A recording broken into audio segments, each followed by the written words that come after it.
नियंत्रण धावा। बड़ी खबर, सबसे पहले उत्तर प्रदेश में धर्मांतरण कराने वाले एक बड़े रैकेट का भांडाफोड़ हुआ है। यूपी एटीएस ने इस मामले में 2 आरोपियों को गिरफ्तार कर लिया है। मोहम्मद उमर गौतम के साथ मुफ्ती काजी जहांगीर कासमी की गिरफ्तारी हो चुकी है। दोनों ही दक्षिणी दिल्ली के जामिया नगर के रहने वाले हैं। आरोप यह है कि इस रैकेट ने करीब 1000 से ज्यादा लोगों का धर्म परिवर्तन करवाया है। इनमें मूक बधिर, महिलाएं और मुसीबत के मारे लोग शामिल हैं। पैसे का लालच दिया गया, नौकरी का लालच दिया गया, शादी का लालच दिया गया।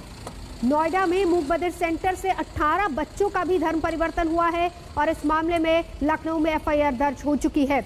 पुलिस के मुताबिक ये गिरोह पिछले 1 साल में 200 से 300 लोगों का धर्म बदलवा चुका है। यूपी एटीएस ने बड़े पैमाने पर धर्म परिवर्तन कराने वालों को गिरफ्तार किया है। हमारे साथ बात करने के लिए ADG law and order Prashant ji हैं। सर, किस तरीके से धर्मांतरण कराया जा रहा था? क्या इसमें कोई आईएसआई कनेक्शन भी अभी तक सामने आया है? एक बड़ा गैंग है जो कि एक सेंटर रन करता है, इस्लामिक दावा सेंटर, और वहाँ के लोग बहुत सुनियोजित ढंग से ऐसे vulnerable section of the society, जो कमज़ोर वर्ग है, मूक एंड बधिर बच्चे हैं, महिलाएं हैं, इन सभी को विभिन्न तरह के प्रलोभन देकर और उनको अपने धर्म के प्रति गलत चीज़ें बताकर और इस्लाम धर्म की अच्छाइयाँ बताकर उनको कन्वर्ट कराते हैं। और बाद में ऐसे लोग, ऐसे भी ये भी चीज़ें प्रकाश में आई है कि ऐसे बच्चे जो मूक एंड बधिर हैं, उनके घर वालों को भी धमकाया जाता है और वहाँ यहाँ तक कि उन लोगों ने अभी एफआईआर भी कराने की हिम्मत नहीं कर रहे हैं। कुछ बच्चे तो उनके दूसरी जगह भी ले जाए गए हैं जिसका उनको पता नहीं है। और इस संबंध में कानपुर में मुकदमे भी दर्ज हैं। और एक डेफ एंड डम्ब स्कूल है, मूक एंड बधिर स्कूल नोएडा में, वो उसके भी बहुत सारे बच्चे किए गए हैं। और अब तक हम लोगों ने ऐसे 1000 लोगों के नाम प्राप्त किए हैं जिनका कन्वर्शन हुआ है। और ये लोग अपना सालाना कॉन्क्लेव भी करते हैं और उसमें भी लोगों को, बाहर के लोगों को बुला के धर्म परिवर्तन के लिए उत्प्रेरित करते हैं।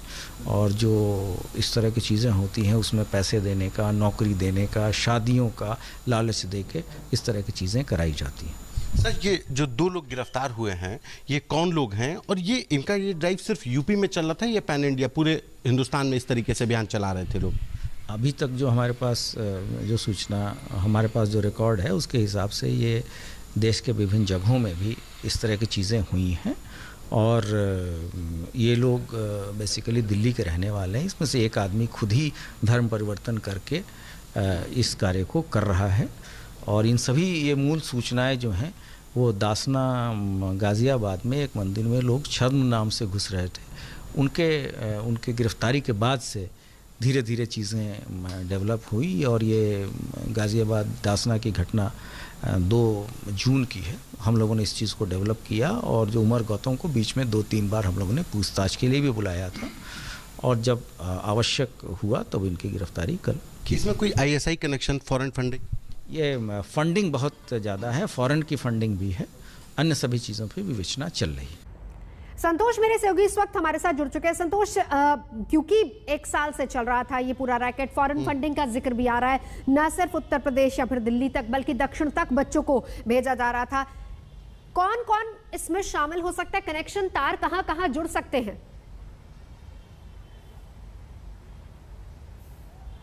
देखिए, इसमें कनेक्शन न सिर्फ दिल्ली और यूपी तक हैं, इसके साउथ के जितने भी स्टेट्स हैं।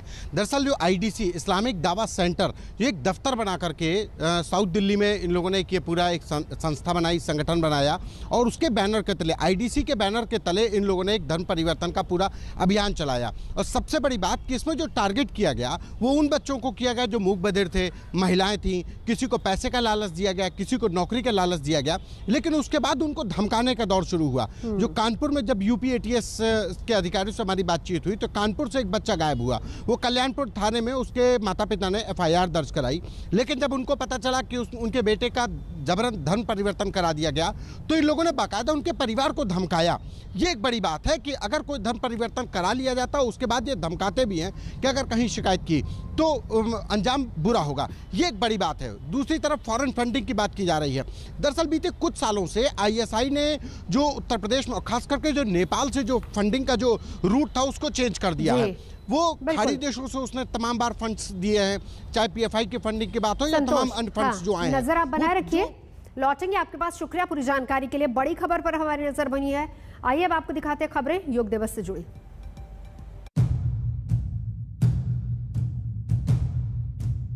ओमकार ही खुदा अल्लाह है, तो ओम बोलने में दिक्कत क्या है? और हम किसी को खुदा बोलने से किसी को मना तो नहीं कर रहे ना। भैया नेता को ट्वीट कर दें, उससे योग की महानता समाप्त नहीं। इसलिए अल्लाह और ओम के चक्कर में आप योग को मत फंसाइए।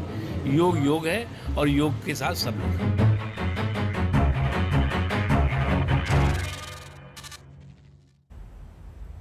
अंतर्राष्ट्रीय योग दिवस पर कांग्रेस नेता अभिषेक मनु सिंघवी के एक ट्वीट से अब सियासत गर्मा गई है। सिंघवी ने ट्वीट में लिखा कि ओम के उच्चारण से न तो योग ज्यादा शक्तिशाली हो जाएगा और न ही अल्लाह कहने से योग की शक्ति कम होगी।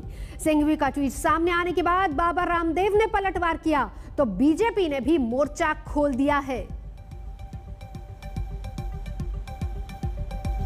सिंघवी का ट्वीट जिसमें उन्होंने कहा कि ओम के उच्चारण से ना तो योग शक्तिशाली हो जाएगा और ना ही अल्लाह का नाम लेने से उसकी शक्ति कम होगी, जिस पर बाबा रामदेव ने कहा सबको सन्मति दे भगवान। इसी को लेकर बीजेपी की तरफ से भी प्रतिक्रियाएं लगातार आ रही है। मोर्चा खोल दिया है बीजेपी ने भी। सबको सन्मति दे भगवान, बाबा रामदेव ने इस पर तुरंत प्रतिक्रिया देते हुए आज तक से खास बातचीत में ये बात कही। कांग्रेस पार्टी के अभिषेक मनु सिंघवी जी हैं, उनका ट्वीट है अभी कुछ देर पहले का। वो ट्वीट में ये कह रहे हैं कि ओम के उच्चारण से ना तो योग ज्यादा शक्तिशाली हो जाएगा और ना अल्लाह कहने से योग की शक्ति कम होगी। इस बयान को किस नजरिए से देखते हैं? ईश्वर अल्लाह तेरे नाम सबको सन्मति दे भगवान। देखो, खुदा, अल्लाह, परमात्मा, भगवान, ओंकार, जब ओंकार ही खुदा अल्लाह है तो ओम बोलने में दिक्कत क्या है? और हम किसी को खुदा बोलने से किसी को मना तो नहीं कर रहे ना। लेकिन योग की साधना में ओम कोई व्यक्ति तो नहीं है, कोई प्रतिमा तो नहीं है। कोई कहते मुसलमान पाषाण पूजा नहीं करते, मूर्ति पूजा नहीं करते, तो ओंकार कोई मूर्ति प्रतिमा थोड़ी है।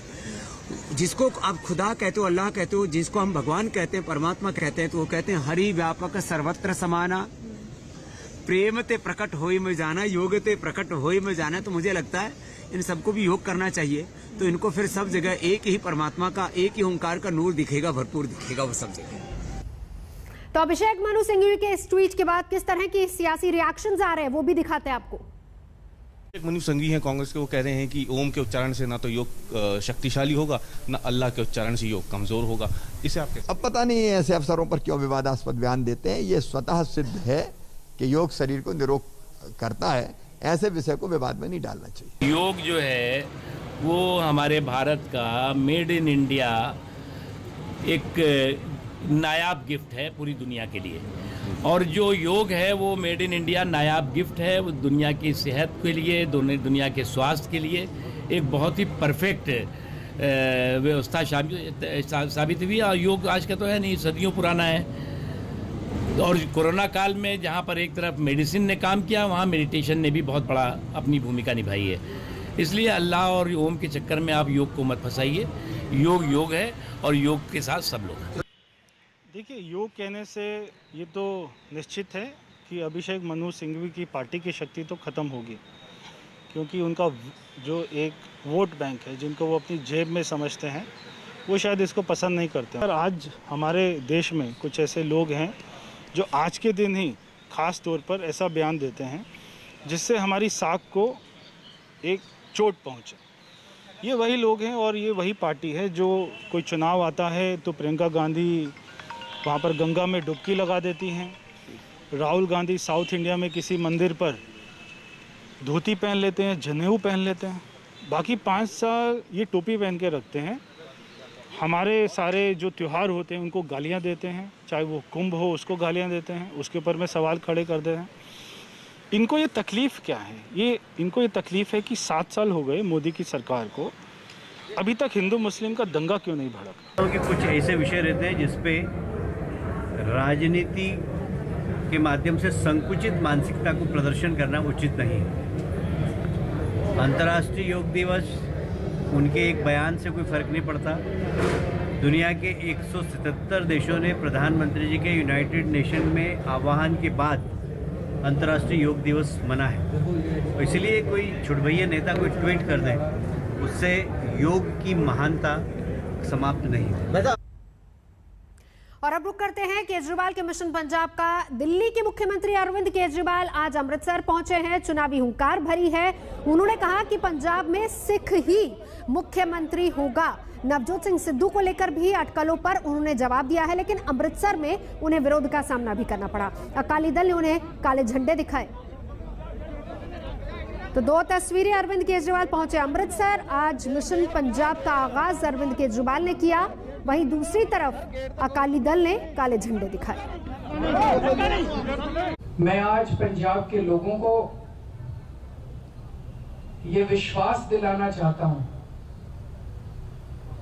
कि जो इनकी अधूरी लड़ाई है और जो आज तक पंजाब के लोगों को बरगाड़ी कांड में न्याय नहीं मिला, आम आदमी पार्टी की सरकार बनेगी। बरगाड़ी कांड के जो भी मास्टरमाइंड हैं उनको सजा दिलाएंगे और पंजाब के लोगों को न्याय दिलवाएंगे। पंजाब में सत्ताधारी पार्टी, उसके नेता कुत्ते बिल्लियों की तरह लड़ रहे हैं। बहुत दुख होता है देख के। किस लिए लड़ रहे हैं? कुर्सी के लिए लड़ रहे हैं। वो कहता है मेरे को सीएम बनना है, वो कहता है मेरे को सीएम बनना है, वो कहता है मेरे को प्रधान बनना है, वो कहता है मेरे को प्रधान बनना है। जब पूरे पंजाब की जनता कोरोना की वजह से त्रस्त थी, ऐसे समय में जब आम जनता सोचती है कि हमारा मुख्यमंत्री, हमारी सरकार हमारे को काम आएगी, हमारी मदद करेगी, उस वक्त ये सारे कुत्ते बिल्लियों की तरह लड़ रहे हैं। मैंने अभी आपको बताया कि जो भी आम आदमी पार्टी का सीएम ऐसा होगा जिसके ऊपर पूरे पंजाब को मान होगा, पूरे पंजाब को उसका गर्व होगा, और जो सीएम होगा वो सिख समाज से होगा। आगे बढ़ेंगे। महाराष्ट्र की महाउघाड़ी सरकार में सब कुछ ठीक नहीं चल रहा है। मुख्यमंत्री उद्धव सरकार के प्रधानमंत्री से मुलाकात के बाद से ही कांग्रेस काफी मुखर हो गई है। पहले कांग्रेस के प्रदेश अध्यक्ष नाना पटोले ने यह कहकर हैरान कर दिया था कि कांग्रेस अब अकेले चुनाव लड़ेगी, तो इशारों में उद्धव सरकार ने कहा कि जनता चप्पलें मारेगी। अब पृथ्वीराज चौहान ने कह दिया है कि अगला मुख्यमंत्री कांग्रेस का होगा। तो शिवसेना ने सुना दिया आत्मबल और स्वबल उनमें भी है। उधर शरद पवार ने भी दूसरी बार प्रशांत किशोर से मुलाकात की है, और जिसके बाद अटकलों का बाजार और ज्यादा गर्मा गया है। डेफिनेटली मुख्यमंत्री के साथ हम सब लोग खड़े हैं। महाविकास आघाड़ी में जो 3 प्रमुख दल शामिल है, कांग्रेस और एनसीपी, शिवसेना तो है, हम तीनों एक दूसरे के साथ बहुत मजबूती से खड़े हैं और खड़े रहेंगे। ये सरकार चलाने की कमिटमेंट 5 साल की है। चाहे कि बाहर के लोग जो है, जो सरकार बनाना चाहते हैं, जिनकी सत्ता चली जाने से बहुत ही उनको पेट में दर्द है, वो लोग चाहे कितने भी कोशिश करें, लेकिन ये सरकार 5 साल चलेगी। कांग्रेस, एनसीपी और शिवसेना में दरार डालने की कितनी भी कोशिश हो, कामयाब नहीं होगी। जो उद्धव जी ने कल अपना शिवसेना के स्टाइल में उनके वर्धापन दिन के उपलक्ष्य में कहा है, तो शिवसेना भी खुद के भरोसे लड़ने की बात करती है, बीजेपी भी खुद के भरोसे लड़ने की बात करती है, कांग्रेस भी करने की। वो किसको बोल रहे थे इसका कोई स्पष्टीकरण नहीं है, इसलिए उसके ऊपर वक्त करने की कोई जरूरत नहीं। और अब बात किसान आंदोलन में नई चेतावनी की। किसान नेता राकेश टिकैत ने सरकार को ट्रैक्टर वाली धमकी फिर से दी है। आज तक ने राकेश टिकैत से खास बात की। कूच की फिर से तैयारी है किसानों की। और चलते चलते हमने राकेश टिकैत साहब को यहाँ पर पूछने के लिए रोका है कि भाई आप लोग कह रहे हैं क्या कि ट्रैक्टर फिर से दिल्ली की तरफ रुख करेगा, ये क्या मसला है? आएंगे ना, ट्रैक्टर दिल्ली का रास्ता ना भूल जाए। और 26 तारीख हर महीने आती है तो ट्रैक्टर आएंगे अब की बार भी, लेकिन उस हिसाब से नहीं आएंगे जो जनवरी में आए थे। ये एक रूटीन चलता रहेगा और ये यात्राएं चलेगी, ट्रैक्टर यात्राएं ये चलेगी। और ये सहारनपुर से यात्रा शुरू होगी अब की बार और वो दिल्ली तक आएगी। वो 24, 25, 26 3 दिन चलेगी और यहाँ पर लोग आएंगे। लेकिन ये अचानक जब भी आप बात सरकार को सुनाना चाहते हैं तो आप ट्रैक्टर के साथ क्या ट्रैक्टर की बात शुरू कर देते हैं। तो आपको लगता है कि जो 26 जनवरी को जो ट्रैक्टर रैली की थी, हाँ, और उसकी याद पता नहीं आपके लिए कैसी है, लेकिन कई सारे विवाद उससे जुड़े थे, तो फिर आप उसको विवाद के तौर पे ले जाना चाहते हैं? नहीं, बगैर ट्रैक्टर के तो खेती नहीं होगी, बगैर ट्रैक्टर के अन्न नहीं होगा, बगैर टैंक के सीमाएं सुरक्षित नहीं रहेगी और बगैर ट्रैक्टर के खेत सुरक्षित नहीं रहेगा और बगैर ट्विटर के देश सुरक्षित नहीं रहेगा। ये तीनों चीजें चलानी पड़ेगी, टैंक, ट्रैक्टर और ट्विटर, ये चलाना पड़ेगा। लेकिन सरकार की तरफ से तो ट्विटर को भी अब कहा गया है कि काबू में रहिए, कंट्रोल में रहिए। तो आपको लगता है क्या कि आपकी जो बात है आप ट्विटर पर बड़ा जोर दे रहे हैं, ऐसा क्यों है? नहीं, देना पड़ेगा। ट्विटर पे अपनी बात कहने के लिए वो भी एक साधन है, उस पर अपनी बात कहेंगे। तो इस बार जो ट्रैक्टर रैली है जो आप कह रहे हैं कि 24, 25 और 26 को दिल्ली की तरफ रुख करेगी, तो क्या दिल्ली के भीतर जाने की योजना है? भीतर नहीं जाएंगे, यहाँ इस मोर्चे पे वे आएंगे और वे अलग अलग मोर्चों पे जाते रहेंगे। रुकेंगे एक ब्रेक के लिए। आज तक पर खबरों का सिलसिला जारी है, देखते रहिए आज तक।